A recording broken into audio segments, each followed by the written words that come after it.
Welcome to Advanced Exercise Physiology. We'll be covering Chapter 4, Exercise Metabolism. The objectives of this chapter are to 1. Discuss the relationship between exercise intensity/duration and the bioenergetic pathways that are most responsible for the production of ATP during various types of exercise. 2. To describe graphically the change in oxygen uptake during the transition from rest to steady-state exercise, and then the recovery from exercise. In addition, we want to identify the oxygen deficit, oxygen requirement, and oxygen debt, which is the excess post-exercise oxygen uptake. 3. We want to describe graphically the changes in oxygen uptake and blood lactate during incremental graded exercise tests, and identify the lactate threshold and maximum oxygen uptake, which is the VO2 max. 4. We want to discuss several possible explanations for the sudden rise in blood lactate concentration during incremental exercise. And 5. We want to be able to list the factors that regulate fuel selection during different types of exercise. 6. We are looking to describe the changes in the respiratory exchange ratio with increasing intensity of exercise during prolonged exercise of moderate intensity. 7. We're seeking to describe the types of carbohydrate and fats used during the increasing intensity of exercise and during prolonged exercise of moderate intensity. 8. We want to describe the lactate shuffle with examples of how it is used during exercise. For those of you who are taking notes, here's a simple outline to follow. We'll be addressing energy requirements at rest, rest to exercise transitions, recovery from exercise, which are metabolic responses to exercise, which influence of duration and intensity, the estimation of fuel utilization during exercise, and factors governing fuel selection. To get started, we want to look at the energy requirements at rest. Almost 100% of the ATP produced is by aerobic metabolism. We see that our blood lactate levels are low, less than 1 millimolar per liter, and the resting oxygen consumption is approximately 0.25 liters per minute or 3.5 milliliters per kilogram per minute. Now, if we look at the rest to exercise transition, ATP production increases immediately. The oxygen uptake increases actually rapidly. It reaches a steady state within 1 to 4 minutes. After steady state is reached, the ATP requirement is met through aerobic ATP production. The initial ATP production, however, is met through anaerobic pathways, both the ATP-PC system as well as glycolysis. Now, the oxygen deficit is the lag in oxygen uptake at the beginning of exercise. Now, if we take a quick comparison of trained and untrained subjects, trained subjects have a lower oxygen deficit.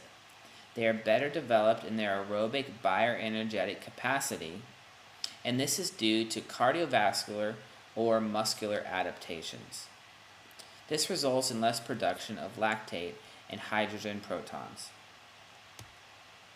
So in summary, the transition from rest to light or moderate exercise, oxygen uptake increases rapidly, generally reaching a steady state within 1 to 4 minutes.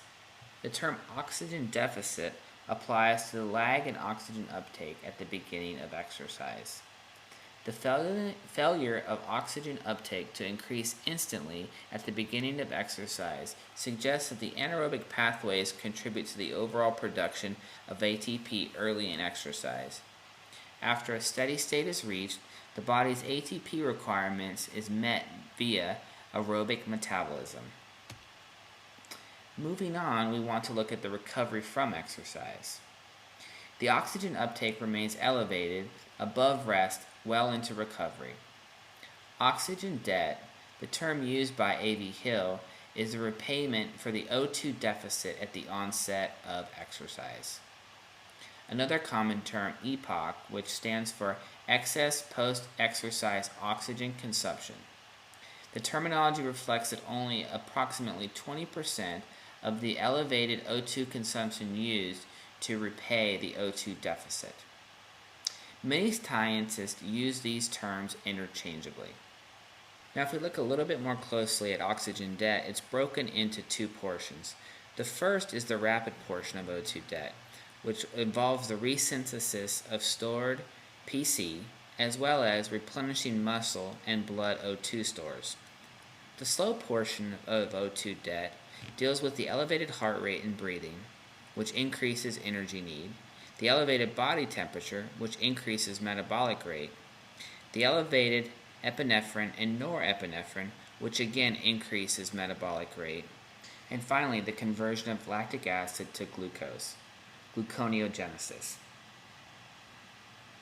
Now, EPOC is greater following higher intensity exercises. This is due to higher body temperature, a greater depletion of PC, where additional oxygen is required for resynthesis, greater blood concentrations of lactic acid, and higher levels of blood epinephrine and norepinephrine. This diagram below will again reflect the factors contributing to EPOC.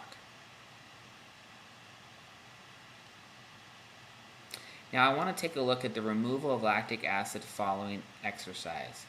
First, there's a classical theory, where the majority of lactic acid is converted to glucose in the liver. However, there is new recent evidence that 70% of lactic acid is oxidized and used as a substrate by the heart and skeletal muscle, that 20% is converted to glucose, and actually 10% is converted to amino acids. The lactic acid is removed more rapidly with light exercise and recovery, with an optimal intensity of approximately 30 to 40% of an individual's VO2 max. Now below is a graph or chart of blood lactate removal following strenuous exercise. Again, you will see that light exercise helps facilitate the removal of blood lactate. So in summary, the oxygen debt, also called excess post-exercise oxygen consumption, or EPOC, is the O2 consumption above rest following exercise. Several factors contribute to EPOC. First, some of the O2 consumed early in the recovery period is used to resynthesize stored PC in the muscle and to replace O2 stores in both muscle and blood. Other factors that contribute to the slow portion of the EPOC include the elevated body temperature, the O2 required to convert lactate to glucose, the elevated blood levels of epinephrine and norepinephrine. Now, if we look at the metabolic responses to short-term intense exercise, within the first 1 to 5 seconds of exercise, we get ATP through the ATP-PC system. With intense exercise longer than 5 seconds, there is a shift to ATP production via glycolysis.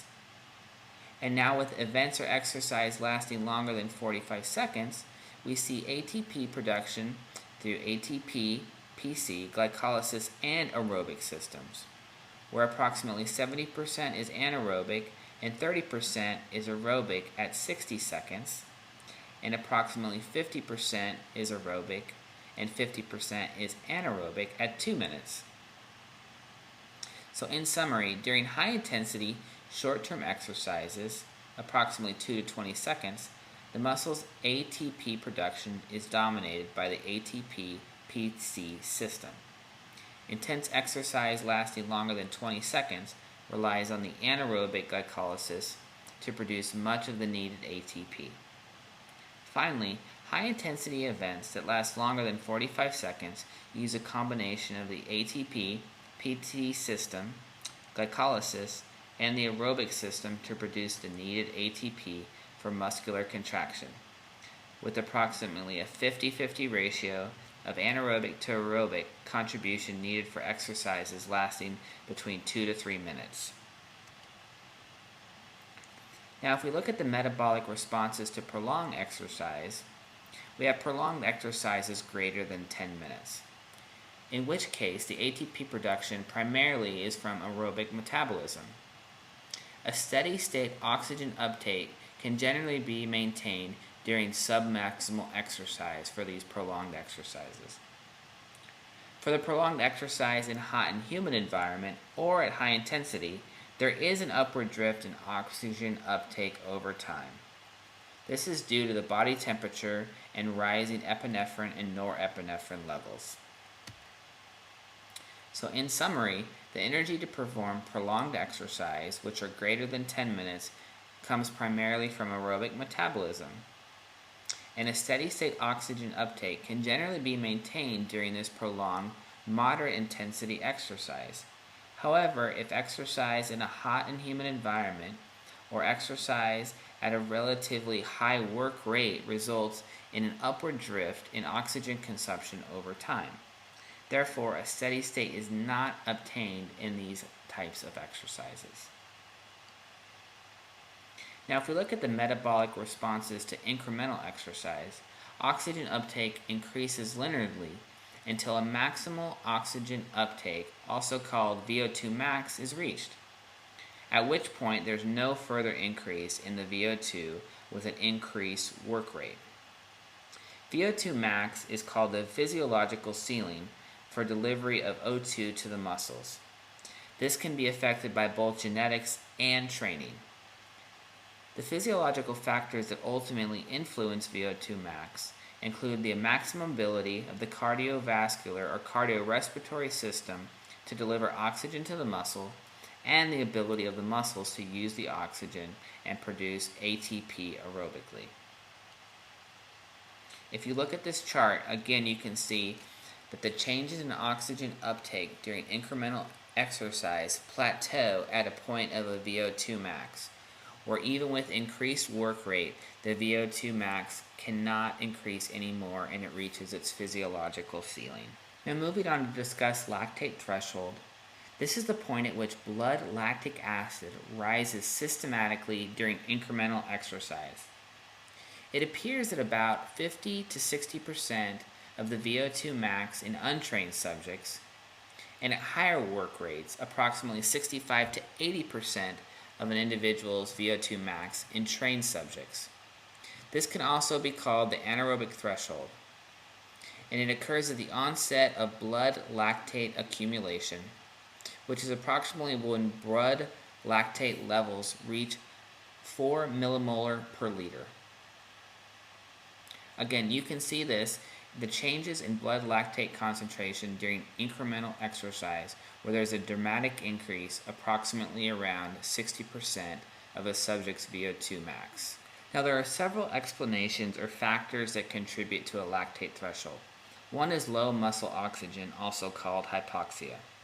The other is accelerated glycolysis, where NADH is produced faster than it is shuttled into the mitochondria, and then the excess NADH in the cytoplasm converts pyruvic acid to lactic acid. There's also a recruitment of fast-twitch muscle fibers, where the LDH isoenzyme in the fast fibers promotes lactic acid formation, and there's a reduced rate of lactate removal from the blood. Again, the mechanisms to explain the lactate threshold are shown in the diagram on the screen. Now, what are some of the practical uses of the lactate threshold? One is a prediction of performance, which can also be combined with the subject's VO2 max. It's also very useful in planning training programs. It's a marker of training intensity and also chooses a training heart rate based on an individual's lactate threshold. So in summary, the oxygen uptake increases in a linear fashion during incremental exercise until a VO2 max is reached. The point at which there is a sudden increase in the blood lactate concentration during incremental or graded exercise is termed lactate threshold. Also, controversy exists over the mechanism to explain the sudden rise in blood lactate acid concentrations during incremental exercise. It's possible that any one or a combination of following factors might provide an explanation for the lactate threshold. 1 being low muscle oxygen, 2 being accelerated glycolysis due to epinephrine and norepinephrine, 3 the recruitment of fast muscle fibers, or 4 a reduced rate of lactate removal. The lactate threshold also has practical uses such as in performance prediction and as a marker of training intensities. So a question we want to ask that is commonly referred to is, does lactate cause muscle soreness? Lactate production is commonly believed to cause muscle soreness. There is a delayed onset of muscle soreness, approximately 24 to 48 hours after exercise. However, physiological evidence does not support this claim. Lactate removal is rapid within 60 minutes following exercise.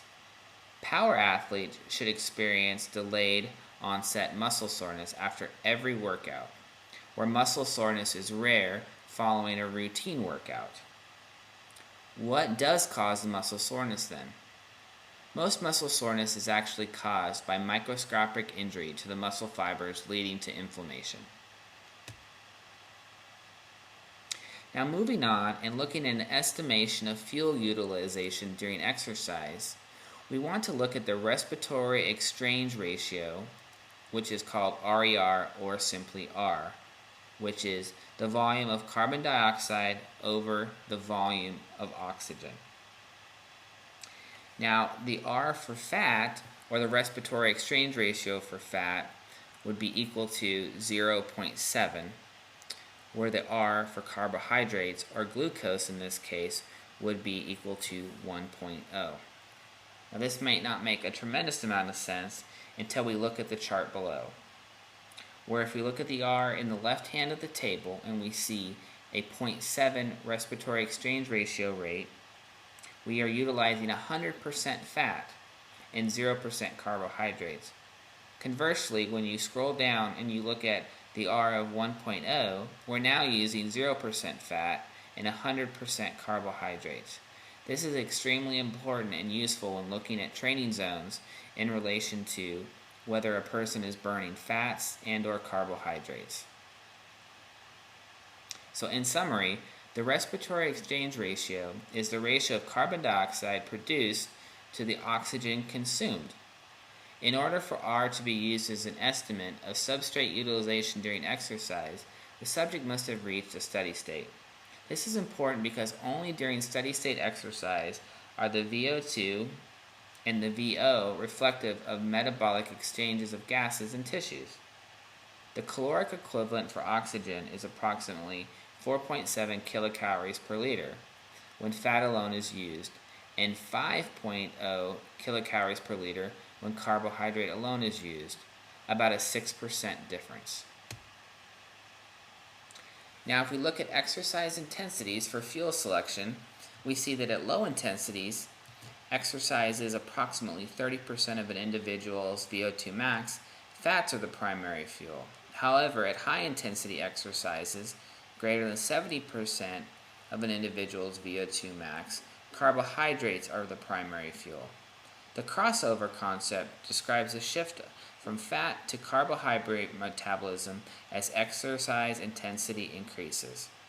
This can be due to the recruitment of fast twitch muscle fibers or the increasing blood levels of epinephrine. The graph or chart below illustrates the crossover concept. Whereas VO2 increases, you have a decrease in fat percentage and an increase in carbohydrate percentage. So based on the crossover concept, we need to ask the question, is low intensity exercise best for burning fat? If we look at it, at low exercise intensities, approximately 20% of the VO2 max, a high percentage of energy expenditure, approximately 60% is derived from fat. However, the total energy expended is very low. The total fat oxidation is also low. But at higher exercise intensities, approximately 50% of the VO2 max, there's a lower percentage of energy, approximately 40%, that comes from fat. However, the total energy expended is higher and the total fat oxidation is also higher. So to answer the question, is low-intensity exercise best for burning fat? The answer is no. If we look at the rate of fat metabolism at different exercise intensities, again you'll see that the optimal exercise intensity for burning fat or utilizing fat metabolism is actually at 50% of the VO2 max, not the lower intensity of 20% of VO2 max. Now looking at exercise duration and fuel selection, we see that in prolonged low-intensity exercise, there is a shift from carbohydrate metabolism towards fat metabolism. This is due to an increased rate of lipolysis, where we have a breakdown of triglycerides to glycerols and fatty acids by enzymes called lipases. Both are stimulated by raising blood levels of epinephrine. So as you can see from the graph, again there is a shift from carbohydrate to fat metabolism during prolonged exercise.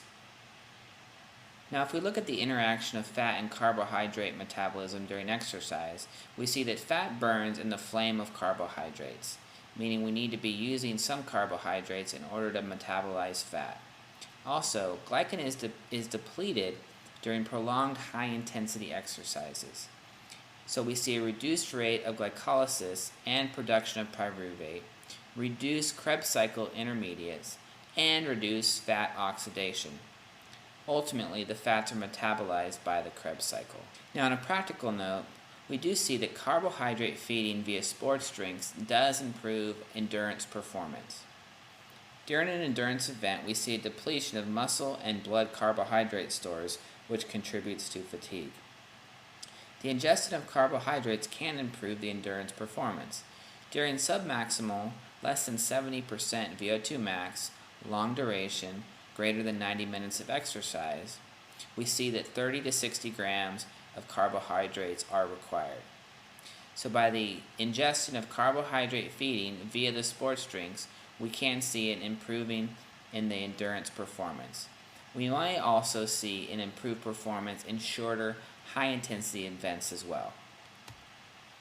So if we address the sources of carbohydrates during exercise that the body uses, one is from muscle glycogen, and this is the primary source of carbohydrates during high-intensity exercise.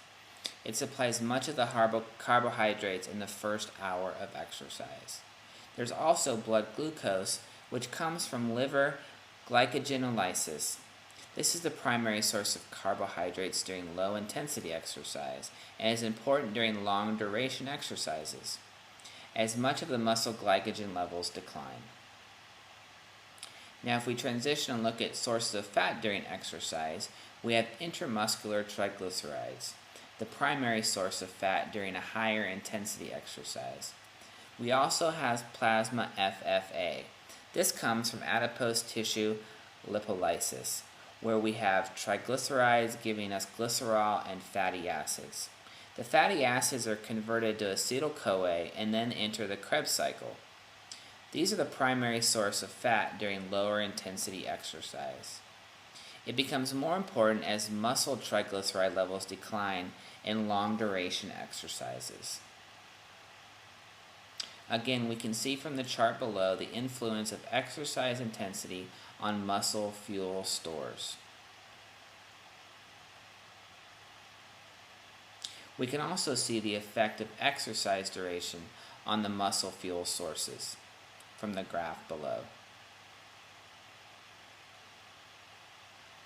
Now, if we take a quick look at the source of protein during exercise, proteins are actually broken down into amino acids. The muscle can directly metabolize branched-chain amino acids and alanine. The liver can convert the alanine to glucose. However, only a small contribution, approximately 2% of the total energy production during exercise, comes from proteins. This may increase to approximately 5 to 10% late in prolonged duration or exercise. The enzymes that degrade proteins, proteases, are activated in long-term exercise, which may result in this increased percentage. If we look at lactate as a fuel source during exercise, we see that it can be used as a fuel source by skeletal muscle and the heart. It's converted to acetyl-CoA and can enter the Krebs cycle. It can also be converted to glucose in the liver in the Cori cycle. Finally, there's a lactate shuttle, where lactate produced in one of the tissue and can be transported to another. Looking a little bit more closely at the Cori cycle and lactate as a fuel source, the lactate is produced by the skeletal muscle and is transported to the liver. The liver converts lactate to glucose in gluconeogenesis, and the glucose is transported back to the muscle and is used as fuel. Here's a simple diagram of the transport of the Cori cycle so that lactate can be used as a fuel source. So in summary, the regulation of fuel selection during exercise is under complex control and is dependent upon several factors, including diet and the intensity and duration of exercise.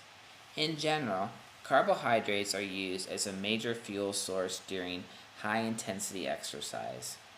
During prolonged exercise, however, there is a gradual shift from carbohydrate metabolism towards fat metabolism. If we look at proteins, they contribute less than 2% of the fuels used during exercise of less than 1 hour in duration. However, during prolonged exercise, approximately 3 to 5 hours in duration, the total contribution of protein to the fuel supply may reach as high as 5 to 10% during the final minutes of the prolonged work. I now want to give you some study questions to help you understand the information that we've gone over in more detail. Question 1. Identify the predominant energy system used to produce ATP during the following types of exercises: short-term intense exercise, less than about 10 seconds in duration, the 400-meter dash, and the 20-kilometer race, approximately 12.4 miles. 2. Graph the change in oxygen uptake during the transition from rest to steady state in submaximal exercise. Label the oxygen deficit. Where does the ATP come from during the transition period from rest to steady state? 3. Graph the change in oxygen uptake during recovery from exercise. Label the excess post-exercise oxygen consumption, or EPOC, i.e. oxygen debt. 4. How does the modern theory of EPOC differ from the classical oxygen debt theory proposed by A.V. Hill? 5.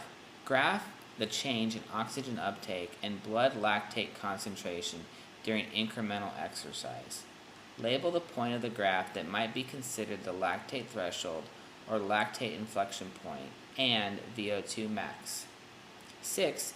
Discuss several possible reasons why blood lactate begins to rise rapidly during incremental exercise. 7. Briefly explain how the respiratory exchange ratio is used to estimate which substrate is being utilized during exercise. What is meant by the term non-protein R? 8. List the factors that play a role in the regulation of carbohydrate metabolism during exercise.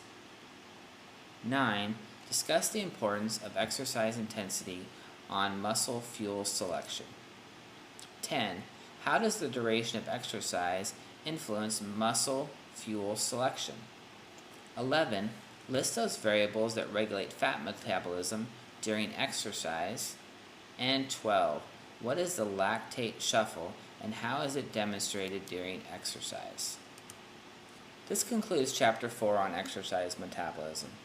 Please review the lecture or your text if you have any questions, or feel free to email me at any point. Thanks.